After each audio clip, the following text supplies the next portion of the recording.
Hey y'all, Lisa Davis here, the trusted banker. And today I want to talk about small business and more moves from the Republicans and the things that they're doing in the office in order to make it a little bit difficult just for folks to get the funding needs that they need in order to grow their small businesses. Hey TikTok, I'm on YouTube doing my live on YouTube to talk about these things, but I thought I would bring you guys in as well. So I'm on two. So today, let's talk about it. So we see that a new bill was entered. A new bill was introduced to repeal the small business loan data collection requirements under the Equal Credit Opportunity Act. Now, this is a big deal, and I will explain to you why. First off, because we have been trying to get this kind of fairness around small business data collecting and small business lending for now 14, 13, 15 years when Dodd-Frank came out. And now that we have a new administration in, we got really close to it. We did finalize out some of the bill before we finalized out some of the rules through the Dodd-Frank Act to say that it could be for businesses that have revenues under $1 million. Community banks could do the lending if they've had 500 or more transactions, $10 billion in assets, and they would do the loans for these types of businesses. Now we have Representative Roger Williams, I'm not sure, out of Texas, that introduced a bill to repeal the small business loan data collection requirements under the Equal Credit Opportunity Act. The reason that we have Equal Credit Opportunity Act is to make sure that there's no discriminatory practices done in lending. We can't tell with small businesses how we're lending, where we're lending, who we're lending to, when we're lending, and what we're lending about without any data collections. And right now, commercial and small business lending have been able to stay up under the radar for my entire banking career, at least 20 plus years, and probably more than that, as far as who are they lending to, why, how, when, where, and what, right? And so they introduced this February 4th, 2025 to repeal the and protect Small Business Lending Act. And so, of course, they stated as making small businesses great again. That's not really what this is doing. They want to repeal the business loan data collection requirements under Section 1071 of Dodd-Frank, February 2025. In his view, this rule is too expensive and burdensome for community banks. And in his words, it's time to make small businesses great again by getting rid of what he calls an overly broad and difficult to implement rule. So February 12th, 2025, Senator Kennedy out of Louisiana, I believe, sponsored and introduced the bill to the Senate Banking, Housing, and Urban Affairs Committee and moved it forward to the next step. Now, this bill is asking to get rid of the requirements for financial institutions because it increased compliance costs for financial institutions. Let's not forget Dodd-Frank went into effect in 2010 or 2011. When did Dodd-Frank? Let me look it up right quick. Dodd-Frank, because Dodd-Frank came out of the mortgage crisis. So Dodd-Frank became a federal law that was enacted July 21st, 2010. And you mean to tell me that banks have not been able to update their data reporting systems, their data collection systems, and have somebody run and manage that since 2010, 15 years. If our banks are that broke, maybe our banks don't need to be in business. This bill is actually a slap in the face. It is ridiculous. They have been, every different administration goes through this process with this part of this act, this part of this law. Dodd-Frank, we forward it, we get the banks in motion, we have them create a whole the language around it, the policies, the procedures, and then another administration comes into play and then they repeal it. And then we get another administration into play and they push it forward. Then we get another administration into play and they repeal it. So here we are again with the Republicans wanting to repeal this. And in all honesty, it just doesn't make any sense except for the small banks associations, the American Bankers Association, the Community Bankers Association, the Bankers Association out of Texas, Bankers Association out of Ohio, Bankers Association out of Louisiana. There's a lot of associations that are against this. And I do understand why, because again, as somebody that worked in the bank, especially with small banks and community banks, They don't want to take the effort to do it. They are not interested in looking at their data and seeing um, what the data will show, right? And I feel like they just don't want to even be responsible. They don't want to be responsible for who they're lending to and who they're not lending to. So the goal was to enforce fair lending laws and to identify community development needs, especially for women, minority, and LGBTQI owned businesses. And while Congressman Williams argues that these requirements are just too much of a hassle for community banks, we have to ask, can we really afford to lose critical data that helps shine a light on potential discrimination and market gaps? Community banks are typically locally owned and operated and provide traditional banking services to businesses from that community, meaning these community banks are literally a staple in the community. And small businesses depend on not only the guidance from community banks, but funding when they need to meet requirements or they're looking at a net 90, net 120 because their contracts aren't being paid in a timely fashion and they got to build that gap for payroll and things. There's just so many reasons small businesses need funding to continue to move their businesses forward. Now, community banks are typically 10 billion in asset size or less and provide low-cost products and services to the community, developing close relationships with the community and helps keep them current on the lending needs. And frankly, if you're going to be the backbone of the economy of small businesses in our community, data matters. Right now, we are in a digital data age. We are in a data age. Everything is data. We got Musk running around collecting all kinds of data, but you're telling us it's not important. Rogers, Williams, Kennedy, whatever your names are, Texas and Louisiana, that data is not important when it comes to small business lending and to hold ourselves and our financial institutions accountable for the type of data that they have. Data matters. Otherwise, Elon Musk wouldn't be running around trying to tap into the data at all these different departments in the administration. Without it, we're flying blind, and it's like trying to drive without a dashboard. So sure, you might get somewhere, but you have no idea how fast you're going or where you're heading. Now, I want you to take a look at the small community banks that are opposing this, or we're saying that shouldn't have to be responsible for this. So let me remove this and let's look at, no, not that. So I went on and looked up the small community banks, or all the banks.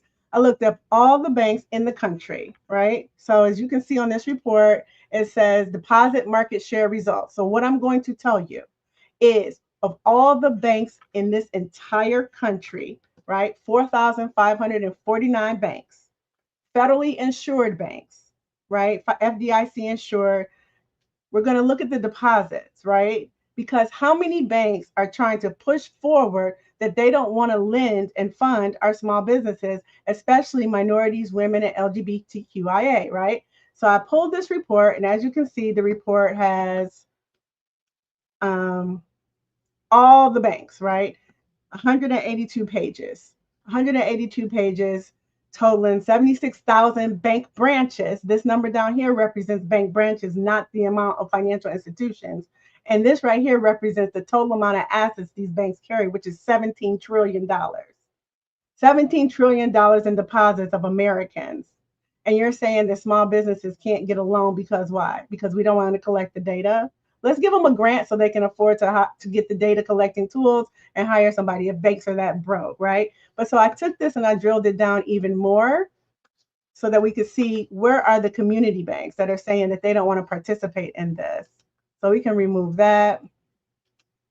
And let's pull up, I did it in Excel right here, deposit market share.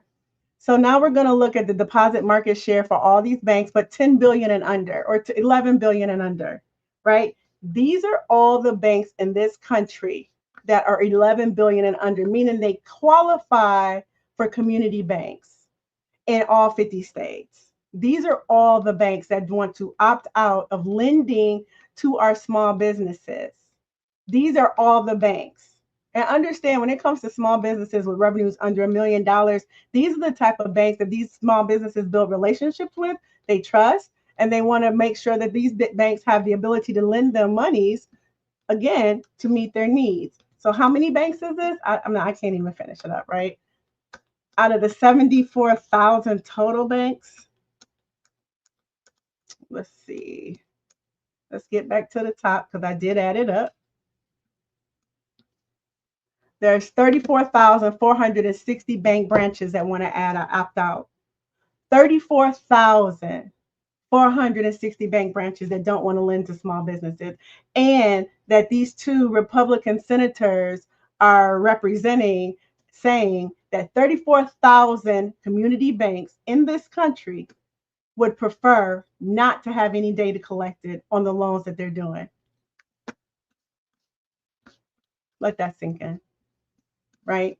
So we're going to keep watching this. We're going to keep watching this, and we're going to make sure that when this goes up for public comment, we're going to be making sure that we have people that are going to be willing to send their public comment about how they feel about this, whatever it is, right?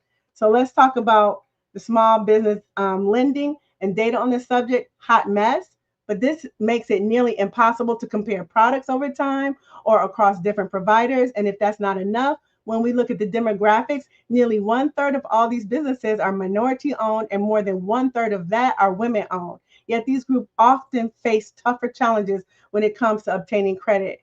We have over 1 million employer firms owned by minorities and women alike, not to mention 1.4 million LGBTQIA business owners.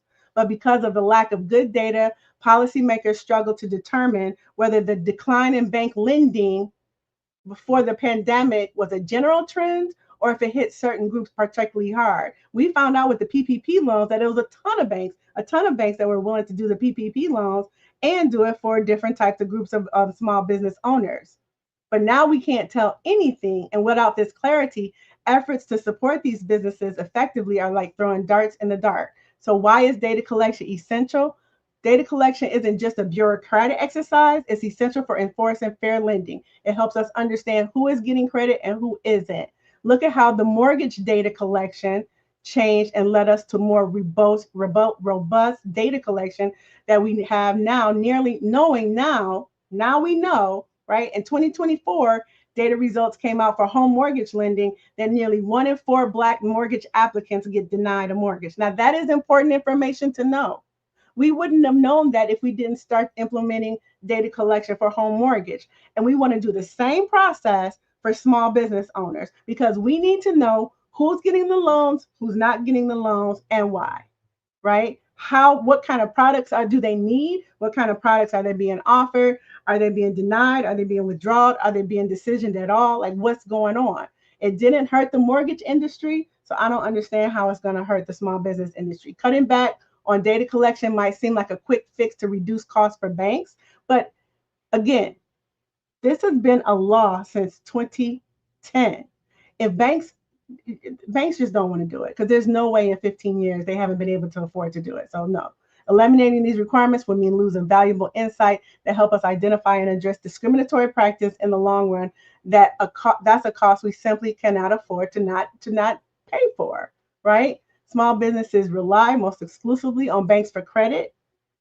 And as someone who has spent 20 plus years in the banking world, I've seen firsthand the reluctance of smaller banks wanting to invest in these expensive data systems required to comply with these regulations. And without the CFPB, with the CFPB being weakened right now, it is very important that we don't allow this Congress, this Senate, to push forward a bill that is going to strip the opportunities for women, minorities, and LGBTQIA to get loans to further their businesses. It's important that we don't allow this to happen. So, where do we go from here? We need to make sure that we follow this. We need to make sure this goes to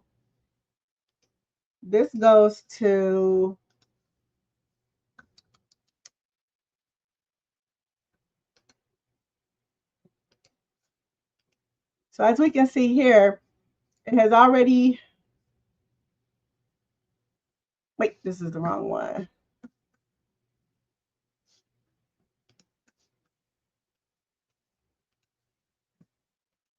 That's another one we'll be talking about shortly. But SS 557. It's S 557. So if you ever want to look it up on the House Congress floor, it says here a bill to repeal the small business loan data collection requirements under the Equal Credit Opportunity Act. This is a big deal. It's under the Equal Credit Opportunity Act. We cannot allow things like this to get rescinded. So it was read twice by Senator Kennedy out of Louisiana and referred to the Committee on Banking, Housing, and Urban Affairs. All action. So I've already set up my alerts. You're free to do the same. This is all public record. You can see I'm on the website, congress.gov. For everybody that keeps asking me where I get all my data and paperwork from, I get it off of our United States Administration Agency government sites. Everything I'm telling you guys is what has been filed in public office that's going to impact our lives. So it's going to go move forward to the Committee on Banking, Housing, and Urban Affairs. Again, I've set my alerts up to find out when it goes to committee, when it goes for hearing, when they set the hearing date or whatever. And I'm going to be following this. And when it comes open for public response, proposed rulemaking, open for public comments. I'm going to know when that happens as well. But again, the Republicans are also changing the law that they don't want to always have public comments when regulations are updated or changed or legislative actions are taken. So they're removing the transparency from a lot of these procedures. I'm going to be keeping up on the things that deal with the financial industry. My background is banking, and so I pay attention in regulatory compliance. And so this is kind of what I do. I pay attention to all the different legislative and regulations that come out around financial institutions and banking. So I'll be paying attention to this. You guys can follow up and follow me here on YouTube at The Trusted Banker, or you can follow me on TikTok at The Trusted Banker, or all over social media at The Trusted Banker. Feel free to let me know your thoughts, your comments, but this is something we will be following, and I hope you guys follow it too, because when it comes time for the public to opine and give their thoughts and ideas about if you want this law repealed, if you want this section of the Dodd-Frank Act repealed, we're going to need you to be able to give public comment, and I'll show you how to do that as well. My name is Lisa Davis. I am The Trusted Banker, and I will talk to y'all later. Bye.